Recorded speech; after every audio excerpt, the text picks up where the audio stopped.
O Arte e Letra hoje viaja por duas obras que trazem pequenas composições poéticas em textos e imagens e falam de temas, ora sensíveis, ora firmes, na busca de novos significados. É daqui a pouco, até já.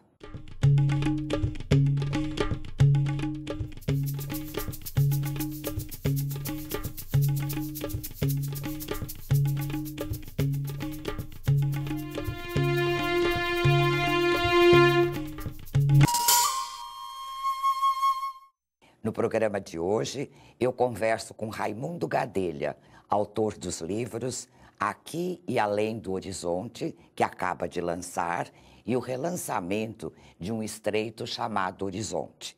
Recebo também Michio Nakata, escritora e tradutora da língua japonesa. Muito obrigada pela presença de vocês, é um prazer tê-los aqui. O Raimundo novamente, né, Raimundo? É um prazer, é um prazer. Prazer é todo nosso. Que bom. Os seus livros trazem composições poéticas para nós brasileiros, talvez não tão conhecidas, que são os tankas. Explica para nós o que são os tankas, Raimundo. Tanka é o gênero mais conhecido e mais difundido no Japão. Embora internacionalmente se conheça mais o haikai ou o haiku. O tanka apresenta uma forma muito concisa, com apenas 31 sílabas, subdivididas em versos de 5, 7, 5, 7, 7. Tem justamente os dois últimos versos a mais do que o haikai. E esse é restrito assim, tem que ser com esse número de sílabas e de versos. E eu acho magnífico que seja assim, porque é o que se estabeleceu há mais de 1000 anos para a forma. Da mesma maneira que o soneto é composto por 2 quartetos e 2 tercetos, então o tanka tem 5 versos, totalizando 31 sílabas. Que bom. Você é o primeiro escritor brasileiro a escrever tankas e publicá-los. Como surgiu essa vontade, essa ideia sua? Em 1985, eu fui agraciado com a bolsa do Monbusshou, que seria o equivalente ao Ministério da Educação do Japão. E pouco antes de embarcar, eu recebi do vice-cônsul do Japão em Belém do Pará, que havia se tornado um grande amigo, eu recebi um livro de presente, que era Takuboku Ishikawa, que é um grande escritor de tankas. Esse livro ele foi publicado no Brasil na década de 80, com a tradução assinada pelo saudoso Masu Yamaki e o Paulo Colina. Os dois fizeram uma tradução, mas não mantendo o rigor da forma, não mantendo as 31 sílabas.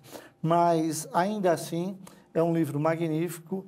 E eu já no avião, saindo primeiramente de Belém para o Rio de Janeiro e depois do Rio de Janeiro para Tóquio, eu fui me encantando com aquele estilo e já fui pensando, elaborando a ideia de um dia vir a publicar um livro. Olha que interessante. Com esse gênero. Já começou a rabiscar os seus tankas de uma certa forma? Não, primeiramente lendo, porque eu achei uma coisa tão bonita, tão interessante, porque tem algo de mágico no tanka. Tem.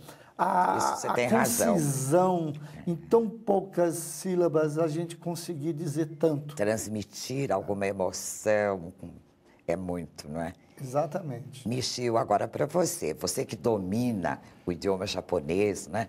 O tanka é bastante comum no Japão? Eu acho que bastante comum, junto com haiku, né? Haikai lá no Japão fala. Haikai. Haikai aqui fala, né? E lá é haiku. Haiku. Haiku. As pessoas produzem bastante? Tem bastante, como fala, entidade, grupo pequeno no Japão inteiro. Pequenas comunidades? Sim, sim. Como é que você aprendeu a escrever, então, os tankas, Raimundo? No exercício do acerto e erro, como é que foi? Olha, eu tenho, para mim, que não é uma coisa que se aprenda. Eu acho que todo e qualquer escritor que deseje se dedicar a um novo gênero, o que ele tem que fazer é praticar. É escrevendo que a gente vai aprimorando, adquirindo uma sutileza, uma delicadeza maior, que são características marcantes, tanto do tanka quanto do haikai. Você falando do livro que você está relançando agora, né, que é Um Estreito Chamado Horizonte, esta é a 4ª edição desse seu livro, não é? 4ª edição. E eu fiquei assim encantada, porque é um livro maravilhoso, só com tankas, com fotos, e os tankas estão em português e estão em japonês. Em japonês. Não é? Como é que foi a primeira edição? Conte um pouco a história, a trajetória desse livro, porque é uma trajetória. Eu me senti muito orgulhoso e me senti realmente um felizardo, porque, como eu falei anteriormente, eu ganhei de presente um livro que foi traduzido pelo Masao Yamaki. Quando eu volto ao Brasil e decido fixar residência, ter minha vida aqui em São Paulo, eu conheci o Masao Yamaki. Nossa, que coincidência E gostosa. eu o convidei para fazer a versão. Eu digo, inclusive, é até uma coisa extremamente assim legítima, que não poderia ser de forma diferente, que o que o Masao Yamaki fez com um estreito chamado Horizonte, que depois a querida Michio Nakata fez com o Aqui e Além do Horizonte, é muito mais do que uma tradução. Até porque poesia não se traduz. Isso gente. que eu quero saber dela, depois como é traduzir poesia. É muito complicado. A pessoa tem que ler o poema, sentir, e se não desenvolver uma cumplicidade com aquilo, não vai conseguir fazer bem feito. Então, eu tive a felicidade, primeiramente, o Masao Yamaki, que ele até chegou a pensar em recusar, porque ele disse que era uma tarefa para a qual ele com muita humildade... Nossa, que humildade mesmo. Que era um grande escritor de tanka também, tá? Com muita humildade, ele disse que talvez não se considerasse não capaz da tarefa. Aí ele diz, está até inclusive na introdução dele, que me deixou muito lisonjeado, que quando começou a ler os tankas, viu que não teria como recusar. Né? Que gostoso. Foi maravilhoso. Aí foi nos um orgulho para você também, muito, né? até hoje, lembro disso assim, com muito carinho. Com razão, sem dúvida. Você também é fotógrafo e você faz, eu te pergunto, primeiro a foto e depois, inspirado na foto, você criou o tanka ou não tem nada a ver? Você fez os tankas, fez as fotos e depois juntou as duas coisas. Vamos dividir isso em duas etapas. Tá? Para estes 2 primeiros livros, tá? Eu usei um critério que é exatamente igual a de bons parceiros de musicais. Tem letra que vem antes, e um músico vai lá e coloca a música de uma forma magnífica, ou às vezes até não, e tem o inverso. O letrista, tá, pega a música e tenta criar uma letra que se encaixe naqueles compassos, naquela melodia, naquele ritmo. Em ambos os livros, eu tenho das duas coisas. Tem poema que eu escrevi que disse, isso aqui dá uma foto ótima. E eu saía à caça da fotografia, à caça da imagem. E tem exatamente o inverso.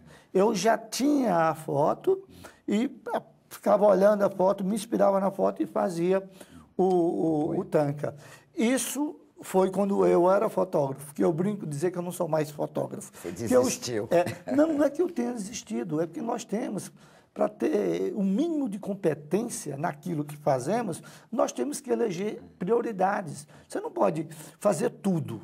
Então, e fazer tudo bem feito, né? E para fazer bem feito, a gente tem que fazer... Escolher. Algumas poucas coisas. Hoje eu me considero poeta, escritor e editor. Eu não fotografo mais. Tanto que para o 3º livro, que virá em 2016, eu estou convidando um grande artista para fazer fazer umas ilustrações com hiperrealismo. Serão desenhos e ilustrações que chegarão muito próximas da fotografia. Beleza, estamos aguardando. Sérgio Gomes Estamos aguardando. É o nome do próximo parceiro. Conta para nós em que países você fotografou, em que lugares, porque as fotos todas não têm indicação de locais, né, Michio, como nós já conversamos. É proposital que não tenha, mas você rodou por vários países, não é? Nos 2 livros, eu tenho fotos de algo em torno de 40 países diferentes. Que maravilha. Principalmente Ásia, leste europeu. Agora, eu não fiz qualquer identificação, porque eu não queria desviar o olhar do leitor para o poema e para a imagem. Não se trata de um livro que valoriza o turismo. Então, isso foi proposital e quero crer algo acertado. Totalmente, porque a beleza da imagem e a beleza do Tanka são mais do que suficientes. Você não precisa localizar onde é que aquela foto foi tirada, não é? Agora, você, Michio, é comum os Tankas no Japão serem apresentados assim, oralmente, tipo o que se faz aqui, os saraus, que as pessoas declamam. Isso eu acho que só de vez em quando, numa turma assim, teatro pequeno, mas comumente só faz, como fala, aqui também faz, entra em grupo, escreve e rodeia, né? Só acho que grupo pequeno. Pequenos. Raimundo, algumas das suas fotos tem assim, você tem predileção por alguma, ou pela história do local que você fotografou, que são mais caras, assim? Tem várias. Agora, uma que eu acho... um pouquinho para nós. Uma que eu acho muito, muito importante e passa pela aquela questão, aquele hábito de se dizer que o poeta, o artista, né, é a antena, né, a antena do mundo. Do mundo, dos demais mortais. Então, em 1993, quando eu estava em Nova York, eu fui para o outro lado, que é Newark, neste aqui. Newark. A primeira foto, logo, causa um impacto muito grande, porque ela tem algo de premonitório. E se a gente associa... Quando é que você fez a foto? Em 93. Qual que é? O Tanka, aqui está. Essa aqui. Já é do lado oposto da Bahia de Houston. Já entendi. Em Newark. A mão do soldado, a estátua, né? A mão do soldado morto está quase tocando as torres gêmeas. Então, a gente vê isso hoje, é impressionante. E principalmente lendo o que diz o Tanka. Quer ver? Leia aí. Negra projeção, a sombra é vínculo com o que sobra. O passado doído, o futuro incerto. Isso premonitório. Em 93. Quando que você escreveu? 93. Então, aí é uma foto que ela se torna emblemática. É de se pensar, emblemática marcante, mesmo. Né? Maravilhosa. E o Tanka, o conteúdo do Tanka, nós vamos fazer um intervalo para uma pausazinha. E daqui a pouco eu volto com Raimundo Gadelha e Michio Nakata para falar do livro Aqui Além do Horizonte. Não saia daí, o Arte e Letra volta já.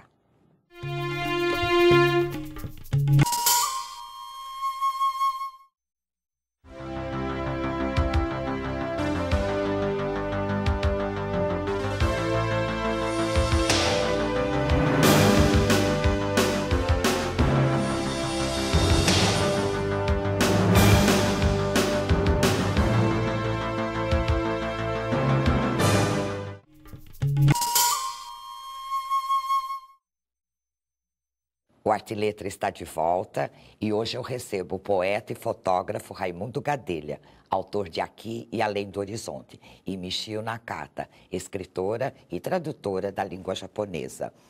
Raimundo e Michio, como nós estávamos falando, essa sua foto é bem premonitória mesmo. Você tem uma outra aqui que você gosta bastante também, não é? Brilho exatamente nela.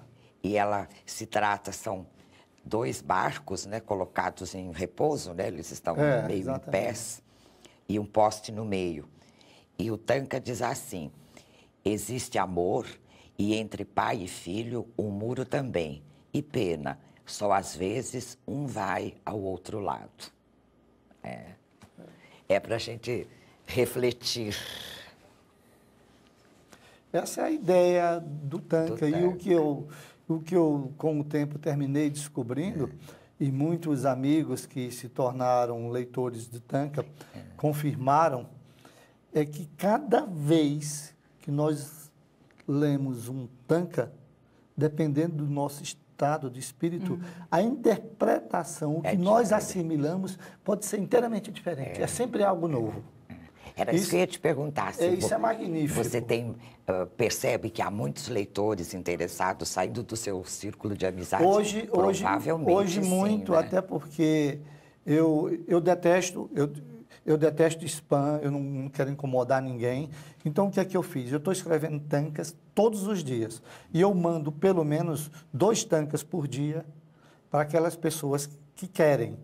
Então, eu digo, quem quiser receber os meus Tankas, me manda um e-mail dizendo isso, dizendo que quer. Aí eu coloco na minha lista. Senão, eu não disparo para ninguém. E eu noto que a lista está crescendo muito. Ai, que beleza, Está me dando muito trabalho, mas é uma coisa assim, gostosa, gratificante. Eles são inspiradores, né? Uma coisa que eu percebi, assim, os seus Tankas falam muito do mar, da alma, né? Dos sentimentos, da natureza, dos pássaros. São esses os temas, as coisas que atraem você para escrever? Ou Tanka você pode escrever sobre qualquer assunto? Não, a gente vai absorvendo aquilo com o que nós estamos em contato. Se eu estiver no mar, o mar pode ser uma fonte de inspiração muito boa. Se eu estiver pegando um avião, de repente o avião, as nuvens, aí você vai sentindo. É aquilo que está ao seu redor. E sempre com a canetinha no bolso, papel e escrevendo. Ou então um gravadorzinho, gravar pelo menos. Não, eu prefiro escrever. No Japão nós já falamos, né, que há bastante... há pessoas que recitam, né, que fazem a apresentação desses Tankas. E são expressões assim populares no Japão? Ou como você se referiu, é só pessoas que têm assim um maior grau de intelectualidade? Não, uma coisa muito comum, é muito popular. Qualquer uma pessoa monta haiku, haikai na hora, porque já... Talvez o frase japonês já está formado 575, 75. Então, já vem de cabeça, né? Fazem assim rapidamente. Eles são utilizados, por exemplo, agora é uma curiosidade minha, para propaganda de algum produto. Sim, e catchphrase que fala, aquele pequeno, bem... Normalmente a senhora conta, só tem 7 ou 5 sílabas.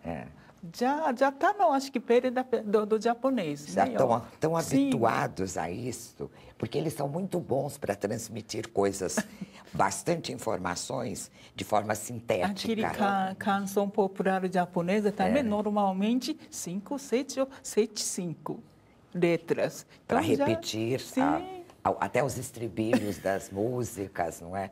Então, são bastante usados, né? É interessante. Raimundo, por que você escolheu colocar o livro nas 2 versões, inglesa e japonesa?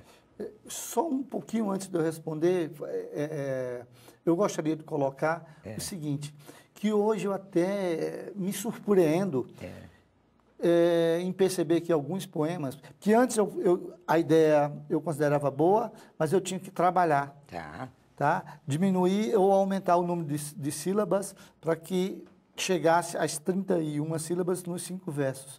Hoje, de vez em quando, às vezes eu acordo no meio da noite e pego, já tem uma caneta ali do lado, com um papel, e quando eu escrevo o poema, eu vou contar, já estão nas 31 sílabas exatas. Né? Será que o cérebro aprende a fazer isso? Eu acho que sim. E faz a contagem das sílabas? A gente começa a raciocinar dentro da métrica. Olha que coisa interessante. Agora, é digno de estudo científico isso, não é? Agora, respondendo a sua pergunta, o porquê, primeiro, eu acho que o japonês é indispensável, porque é o berço, é a terra que é a mãe do tanka. É homenagem, né, aos criadores. E a minha ligação com o Japão é algo muito forte. E eu acho os ideogramas uma coisa assim belíssima, a disposição, o conjunto que se forma, tanto que no primeiro só está português, só temos português e japonês. No segundo eu pensei em colocar o inglês, admito... Você tem inglês, é o outro, né? Eu admito, até por uma questão de mercado, e eu acho que é uma decisão muito correta, porque já é tão difícil vender poesia, hoje em dia, que qualquer esforço que o editor ou o autor, o próprio autor, faça para ampliar o raio de alcance, sim, aqui, é extremamente válido. Aqui você tem um público-alvo grandioso. Então, qualquer estrangeiro pode ter acesso aos meus tanques na língua inglesa. Os brasileiros em português. Em português, os japoneses em japonês. E por ter foto, termina sendo um livro até objeto de presente, fácil de vender em aeroportos. Então, a gente pensou também nisso. Inspiradores. Você teve uma ideia muito feliz em fazer assim.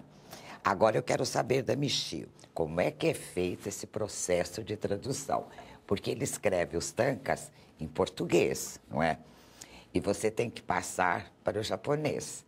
Línguas completamente diferentes. Mas o sentimento da poesia é a mesma coisa. Então, eu lendo a poesia dele, eu tenho que sentir o que ele sentiu. Aí o resto... As palavras são diferentes. Diferentes, no tamanho, no número de sílabas. Não, mas aquele palavra sempre tem japonês, né? Então, alguma coisa sim, semelhante. Agora, como falar sílabas, a gente tem que ajustar, tem que escolher aquela que só tem 5 sílabas, né? Depois vai ajustando. Já tem que reler de novo, mas tem que ler 5, 6 vezes. Mas o que é importante é que tem que sentir o coração do autor, eu acho. E é demorado. Só com muito talento e dedicação e amor à poesia. Eu também, eu gosto muito, eu me sinto feliz fazendo a tradução, né? É isso que importa. Eu imagino. Então, eu sou um felizardo, porque só pego pessoas responsáveis pela versão, não é tradução. Não é tradução. É algo mais importante do que a simples tradução. Tem que ter a sensibilidade, tem que ter esse senso artístico, poético também. Nos 2 livros eu peguei dois profissionais assim excepcionais. Tem mesmo Agradeço. A filosofia da vida, então eu até entendo, né? Então, isso eu me sinto feliz. Senão, às vezes eu peguei outro dia uma poesia do outra pessoa, não convém. Então, isso não é comigo. Não dá então, certo, né? Você tem algum que é o seu preferido, assim, que você gosta mais? Esse que você leu, por exemplo, eu gosto muito, mas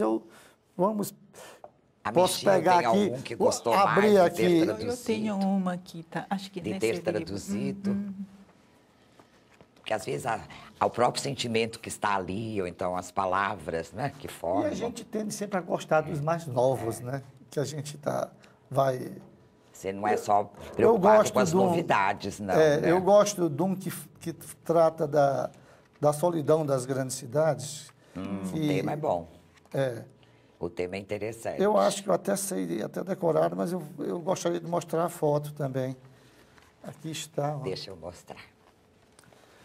Na sua voz fica até mais bonito. Jura? Então leia. Eu vou ler para você. Óculos Ray-Ban, blue jeans esfarrapados, ternos, gravatas. Sob cada fantasia habita a solidão.